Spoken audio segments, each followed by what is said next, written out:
اللہ الرحمن الرحیم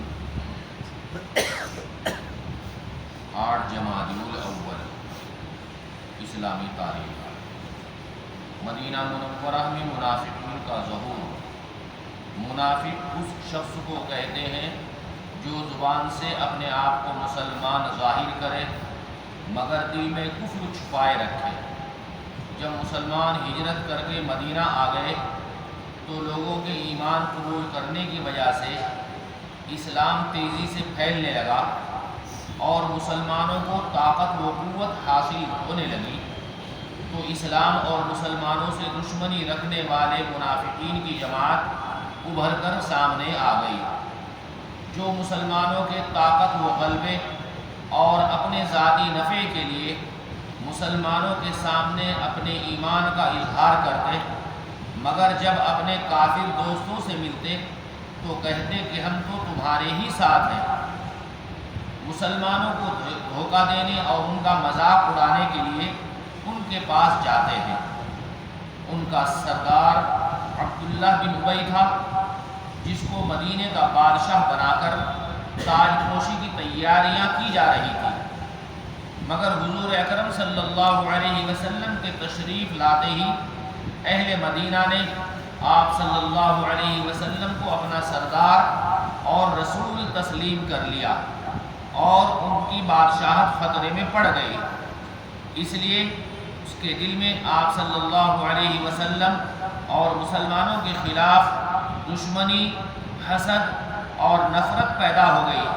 اس کے باوجود حضور اکرم صلی اللہ علیہ وسلم اس کے ساتھ حسن سلوک کرتے رہے، جس کے نتیجے میں اس کے بیٹے عبداللہ نے ایمان قبول کر لیا۔ اللہ کی قدرت، گوہ کی خصوصیت۔ گوہ گرگٹ اور چھپکلی کی شکل و صورت کا ایک جنگلی جانور ہے۔ اس کی خاصیت یہ ہے کہ یہ پانی نہیں پیتی اور 700 سال سے بھی زائد زندہ رہتی ہے، اور اس کے دانت کبھی نہیں گرتے۔ اس کے تمام دانت ایک دوسرے سے جڑے ہوئے ہوتے ہیں۔ وہ بہت سے انڈے دے کر زمین میں دبا دیتی ہے اور ان کی نگرانی کرتی رہتی ہے۔ 40 دن کے بعد اس کے بچے نکل آتے ہیں۔ اللہ تعالیٰ نے اپنی قدرت سے کیسی کیسی عجیب قسم کی مخلوقات پیدا فرما رکھی ہے۔ ایک فرض کے بارے میں آپ صلی اللہ علیہ وسلم کی آخری وصیت، رسول اللہ صلی اللہ علیہ وسلم نے آخری وصیت یہ ارشاد فرمائی: نمازوں اور اپنے غلاموں کے بارے میں اللہ سے ڈرتے رہو، یعنی نماز کو پابندی سے پڑھتے رہا کرو اور غلاموں یعنی نوکروں کے حقوق ادا کرو۔ ایک سنت کے بارے میں کھانا کھاتے وقت ٹیک نہ لگانا۔ رسول اللہ صلی اللہ علیہ وسلم نے فرمایا: میں ٹیک لگا کر نہیں کھاتا ہوں۔ بلا عذر ٹیک لگا کر کھانا کھانا سنت کے خلاف ہے۔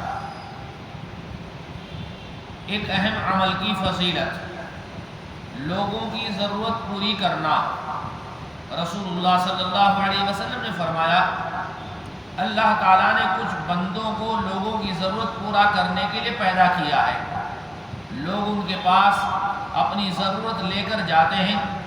لوگوں کی ضرورت پوری کرنے والے یہ لوگ اللہ کے عذاب سے محفوظ رہیں گے۔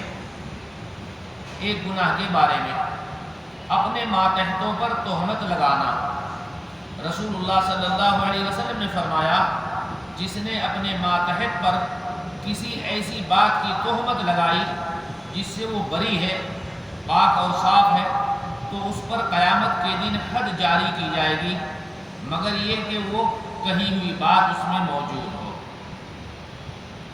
دنیا کے بارے میں، پیٹ بھر کر کھانا کھانا۔ رسول اللہ صلی اللہ علیہ وسلم نے فرمایا: کوئی برتن بھرنے کے اعتبار سے پیٹ سے برا نہیں، یعنی جتنا پیٹ کا بھرنا برا ہے اتنا کسی برتن کا بھرنا برا نہیں ہے، اور چونکہ کھانا ہی پڑتا ہے اس لیے 1/3 پیٹ کھانے کے لیے اور 1/3 پینے کے لیے اور 1/3 سانس لینے کے لیے رکھنا چاہیے۔ آخرت کے بارے میں گناہ گاروں کے لیے جہنم کی آگ ہے۔ قرآن کریم کے اندر اللہ تعالیٰ فرماتے ہیں اللہ کا عذاب اس دن ہوگا جس دن آسمان تھر تھر کانپنے لگے گا اور پہاڑ اپنی جگہ سے چل پڑیں گے۔ اس دن جھٹلانے والوں کے لیے بڑی خرابی ہوگی، جو بیہودہ مشغلے میں لگے رہتے ہیں۔ اس دن ان کو جہنم کی آگ کی طرف دھکے مار کر دھکیلا جائے گا اور کہا جائے گا یہ وہی آگ ہے جس کو تم جھٹلایا کرتے تھے۔ طب نبوی سے علاج، کھجلی کا علاج۔ حضرت انس بن مالک رضی اللہ تعالیٰ عنہ فرماتے ہیں کہ رسول اللہ صلی اللہ علیہ وسلم نے حضرت عبد الرحمن بن عوف رضی اللہ تعالیٰ عنہ اور زبیر بن العوام رضی اللہ تعالیٰ عنہ کو کھجلی کی وجہ سے ریشمی کپڑے پہننے کی اجازت مرحمت فرمائی تھی۔ مجبوری کے وقت میں، ضرورت کے وقت میں۔ عام حالات میں مردوں کے لیے ریشمی لباس پہننا حرام ہے، مگر ضرورت کی وجہ سے ماہر حکیم یا ڈاکٹر کہے تو گنجائش ہے۔ سبحان اللہ وبحمدہ، سبحانک اللہم وبحمدک، ونشہد ان لا الہ الا